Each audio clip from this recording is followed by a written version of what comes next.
All right, we're back again looking at the T113-S3 board. And in the last video, we took a look at some of the hardware aspects of it. So on that front, one point of clarification. Last video, I said this was a line-in left and line-in right jack. Turns out that these are both stereo jacks. So this is a line-in stereo jack, and this one is a line-in microphone jack. And of course you have the headphone jack. So this is actually better than I thought. Makes it a lot easier just to use common jacks for line-in functionality. All right, now to what this video is about, which is the documentation and the software stack, like what operating system it runs, how we get the operating system on there. Well, the company finally sent me some documentation. Unfortunately, they sent me documentation for their this version of the board, which is a T113-I, which is a much more powerful version of the board I got, the T113-S3. So the main difference being that this variant of the board has more, comes with more memory and onboard storage, as well as an additional RISC-V processor on there for some reason. But overall, the software, from what I found out, the software works for either one for just fine. You just have to configure it in the setup. All right, let's start. Let's see what documentation I was sent. So this is what the company sent me. So it was a link to a OneDrive, I guess, folder, and this is what's in there. So I saw this one, folder 6, and I was very happy, and I was like, yes, there's videos and documentation how to do everything. Unfortunately, when you click through this folder, yeah, it's empty. So, all right, so next we go to image files. So image files is if you wanted the software that runs on the board. Unfortunately, this is for the T113-I variant on the board, so none of these files would actually work on this version. So don't bother trying to flash it. Actually, I tried it. It just doesn't flash on the board itself. Hardware documentation. Again, this is specifically for the T113-I. So not really much help. So this folder contains documentation on how to work with the board. For example, there's a section how to configure TV out, TV in, OTA upgrade operations. Again, that's not really relevant for our use case. One of the things which would be relevant is that the company did provide some of this documentation in English. So if you get to the point of developing actual software for this board, then read through these things. Tells you how to interact with all the peripherals and all that, and so useful for us. All right, so in addition to what's in the OneDrive folder the company sent, I also found, for searching, I also found that the company has a like a Wikipedia type site for all the boards they make, and it's doc.rpdzkj.cn. Again, this has a lot of overlap with the information that's in the OneDrive, so all of this is in the OneDrive already. What is not in the OneDrive folder is links to their own cloud drive. So this is, I believe, Baidu site. So you go over here, it will give you, you select the board, and then you click on the link, and it takes you to the Baidu website. So again, similar information to what's in the OneDrive, except now this is specific for the RP-T113-S3 variant of the board, which is what we have here. And again, you have the SDK. This SDK looks like it's newer than what I was sent. However, you can't download any of these things. You need to sign up for a Baidu account, and I tried by putting my cell phone number, and it doesn't work. Apparently you probably have to be in China to use this. Or let's talk about the SDK now. So the SDK comes as a .gz file, and it's for both the I variant and the S3 variant of the board, so we fine. So briefly, what you would do, you would have to download this onto your local desktop, obviously, and this is where it's you kind of need a little Linux background to make any headway to this, because you have to compile the kernel and the software that goes on the board. So if you have experience along those lines, you find it's all right. So this is a PDF file that's somewhere in there. I think it's in software, and it's more or less is accurate. So for Ubuntu 20.04 works. Again, all this was done on my Windows machine through WSL. Memory requirements is definitely accurate. My machine had 24 gigs, and so during the whole build process, we were using about 80% of that. As far as the number of CPU cores or threads, even though my machine has a total of 16 threads, it doesn't seem to use, at most it seemed to have been using roughly 60% of those.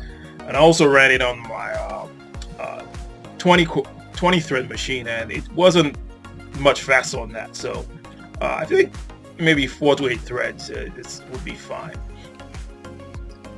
All right, so going through this is mainly accurate. You need Ubuntu. Again, I tried it with 2 Ubuntus. Ubuntu 20.04, that was for WSL, and I also tried it on Ubuntu 18, which is what you see here. So this is running on a Docker container within WSL. So literally a container within a container. Interesting times we live in. Anyway, after you unzip it, you would you go to your folder and you see this directory. Now one of the things that's important is that you need Python 2.7 here. Ubuntu 20 defaults to Python 3, so you have to go ahead and install Python 2.7. I believe this Ubuntu 18 is going to be Python 2.7 anyway. So you do build.sh,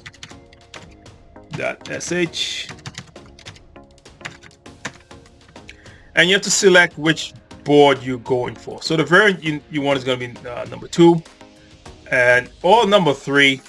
All right, once that's done, there's one issue I ran into. This boards have a there's a CAN bus on there, so CAN support. So you have to turn it off. And what you want to do is build.sh menu config.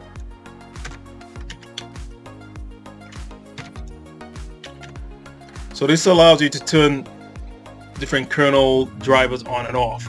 And the reason I had to turn it off because it was failing on compiling this. So I believe you would go to, let me see, networking. Let's talk about the operating system we are building. So initially I thought this was going to be a Tina Linux derivative because that's what the SoC manufacturer has in the SDK.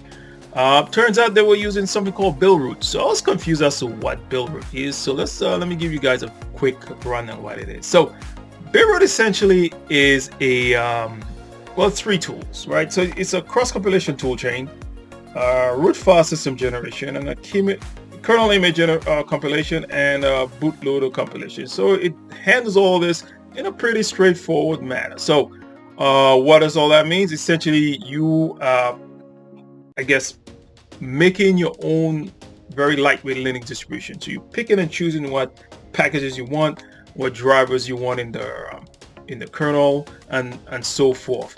The version that shipped with the SDK is a relatively old version from 2019. You could, in theory, use the most up-to-date version, but the problem is with the configuration. So the company have configuration files in there that sets up all the peripherals, the drivers you need, and any hardware acceleration chip that's on there. So if you were to go ahead and try to use the newest Buildroot version, most of the things will probably not work anymore. But to build it, you just do build.sh, and you walk away for about 20-30 minutes, and then you come back, and if nothing failed, it builds a kernel, it builds a root file system, and so forth. Once that's done, then the next command you need to run is build.sh .sh pack to actually generate the image file. So it combines everything you just built and packages it in a image file which to flash onto the machine, and that's gonna be in the out directory. So cd out. So you see, this is the file you need. One thing you could also do, or you should also do, if you want to pick different packages to install, you have to change to cd Buildroot 2019, this directory, and then you run make menu config, and then you do target packages. You again, you select additional packages which wasn't selected by default. Again, the company has set this up so that it selects everything you basically need if you want to play around with the audio input, video input, Wi-Fi and Ethernet connection, and so forth.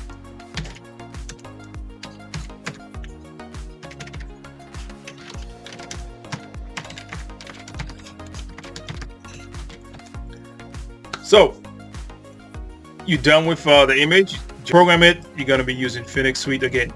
Select the firmware image, hit upgrade. Now, if you have a new board, I'm not sure about this, but a new board should automatically be placed in the programming mode. If it's not, then you have to depress this button and then press the reset button. So then it puts it in programming mode, and it should, once you have the image files selected, it should automatically go ahead and flash the board. So again, that's programming. Now, how do you access it? Again, easiest way on the initial boot is through the port, this port right here. So this is RTX port, UART 0, and they actually give you the USB to TTL converter for this, so that you don't have to worry about going and get another one. So again, you hook this up, you use that TTL to USB converter, and you can go ahead and use PuTTY or TerraTerm to log into the machine. So this is what you see. So let me just reset it, and so we can see what pops up on the screen. So like any booting Linux system, gives you what's being loaded, what software is being started, and so forth. So a quick way of assessing whether or not the firmware is working or not is you should see a bright blinking red light in addition to this blue light. If you just see a little dim red light, that means the firmware hasn't loaded properly. So to summarize, my overall thoughts on the documentation and the software stack that runs on this, for someone who is experienced with compiling things on Linux, compiling the Linux kernel, it's not hard. It's not too difficult. My hope is that a company such as, say, Adafruit would purchase this board and add on like a Python layer that would make it super easy to interact with TV in, TV out, audio in, audio out. So that would be an interesting. I think